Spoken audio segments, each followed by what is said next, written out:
This is Monty. He is my striped corn snake and today is his last day with us. Now I've had him since he was a 6-month-old, 6-gram malnourished snake because the previous owner didn't really feed him very well, and after 2 years, well actually almost 3 years, I have managed to get him up to this size. At first it was really difficult to get him to eat properly. He regurgitated twice. Yeah, that was just bad. And every time when a snake regurgitates, you should not feed them for at least 10 days. Well, I mean, that's what I was told, because when a snake eats, they're gonna eat the whole prey item and it'll take their stomach acids. Don't get me wrong, those stomach acids are very powerful, and that is also why it's dangerous, because once they swallow it, the acid starts to take over that prey item, and when the snake feels like a tummy upset, for example, or you handle the snake right after it eats, it gets stressed. The first thing the snake's gonna do is regurgitate, because the snake is pretty much defenseless when it has food because it's heavy, right? Can you imagine you hold a bowling ball and you just sit down and then someone comes and attack you?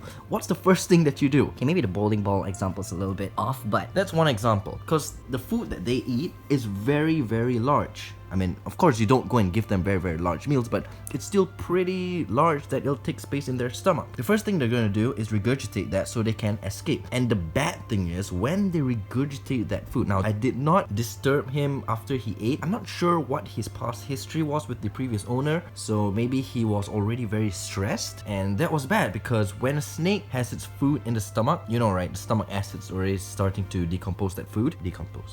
Break down that food. When the snake brings the food back up, can you imagine stomach acid, how acidic it is? It's just going through all the way out their mouth. And when that happens, there's a possibility they can get injured, because acid, it's acidic, right? And when you put acid in your mouth, what happens? Exactly. It's very dangerous when a snake regurgitates. And why do you want to wait for them to chill for another 10 to 14 days before feeding them again? Is because when a snake regurgitates, a lot of the acid is going to come out. And that is one of the reasons why that mouse, when after they regurgitate, it's very smelly. It's mixed with acid and then it's decomposing. Yeah, it's not fun. When a snake regurgitates, man, you could smell that from a mile away. yeah, I'm exaggerating, but Yeah, it's really bad. You're gonna have to give the snake time to replenish those stomach acids, because if you don't, they're gonna regurgitate again. Because if the food item sits in there for too long and doesn't decompose, why do I keep saying decompose? Decompose means rot. I don't know. If it doesn't get broken down quick enough, the snake's body will start to reject it and they'll regurgitate again. Usually after 3 times of regurgitating, people always recommend you bring a snake to the vet, but I didn't, because he only regurgitated twice. So after that second time he regurgitated, I waited 20 days. So after that 20 days, I fed him another smaller mouse. Oh yeah, when your snake regurgitates, always feed them a smaller prey item, so it'll give the stomach a little bit more chance to fully digest that meal. Yes, digest! That is the word. break down, decompose. What is wrong with me, man? Yeah, it is digest. A lot of people recommend when snakes are small, you cut off a pinky head. Yeah, you decapitate it. Yeah, that is very brutal. Of course, don't go and do that with a live mouse, because that's just wrong. Do it with a frozen thawed mouse. Decapitate it. Use a scissors or a knife. I don't know. However you want to do it, and then feed the snake that. Don't think that feeding a small item, you feed it more frequently. No, keep it on schedule. So if you feed once a week, that small head, feed once a week as well. And then as time goes by, you slowly increase the size. No, not increase the size of the head. Increase the size of the prey item, and then eventually, once the snake gets to its normal, I don't know, lifestyle, you can feed it normal prey items, then you're on a good track. If, of course, it doesn't regurgitate. But yeah, why am I even talking about regurgitating? It's just because this guy regurgitated before and I'm talking about it? I don't know. But today, it's gonna be this guy's last day with us, because I have sold him off to some other reptile dude, and I'm actually getting another ball python, because I really like pythons and constrictors. I'm not too much of the colubrid fan. I got this guy because I saw him in such bad condition. I mean, at that time, I also wanted a corn snake.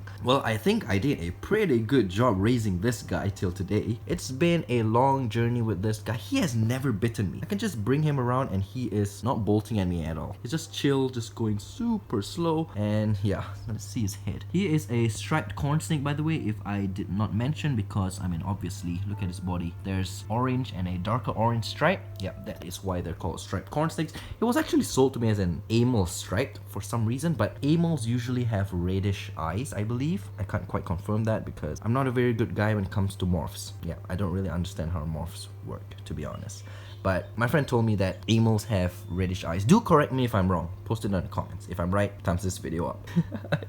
I think he's a good 3 feet now. Yeah, he's about 3 feet. So that's 6 inches, 1 feet, 2 feet. Okay, fine. About 2.5 feet. So 6, 1, 1.5, 2, and 2.5. Yeah, about 2.5 feet. And I got him when he was like maybe about a foot, and he has grown up to be one majestic snake, and that is freaking awesome. I'm really proud of myself, and I'm really proud of him as well, because he stayed strong. He became what he is today. I'm pretty sure if he was still with the previous owner, he would not have made it very far. I don't want to say the word. I'm gonna have to bring this guy to his new owner tomorrow. Let's say goodbye to this corn snake, because this is the last time you're going to see him. And by the way, did I mention that his name is Monty? For those who are new to this channel, this is Monty. You may have seen him in older videos. I did not feature him very much, but he was in maybe 1 or 2 videos, or maybe 3 or 4, I don't know. But the older viewers, definitely you will know who Monty is. He is that snake that ate a massive quail. Yeah, a frozen thawed quail that was like around this big, and he swallowed it no problem. A lot of you guys were pretty shocked on that. I think that video is feeding some of my snakes. Yeah, go check that video out. I'll link it down in the description below. So I guess that is pretty much it for this video. I hope to see you again in the future. You've been a good sport. You have been very he has never once bitten me. Yeah, never once. He has never once striked at me. He's always the chill snake. He's one of my chillest snake. Like seriously, he's one of the most chill ever. So yeah, I kind of feel a bit bad to release him to another reptile dude, but I'm pretty sure he'll have a good life ahead, because that guy, I've seen some of his snake pictures and they look pretty darn healthy, so I'm not too worried about this guy. I do check profiles before I sell my snakes to people, because I don't want my snakes to go into hellholes. Yeah, that is not gonna be good. But this guy, I'm quite positive that he will be going to a good home. Hope you guys enjoyed this video. If you did, thumbs it up. If you didn't, thumbs it down. If you're new to this channel, subscribe, hit that notification bell, and yeah, that is pretty much it. If you like support through Patreon, social media links, everything's in the description below. Just go check those out. I'll see you guys in the next video, and say bye to Monty one last time. Goodbye.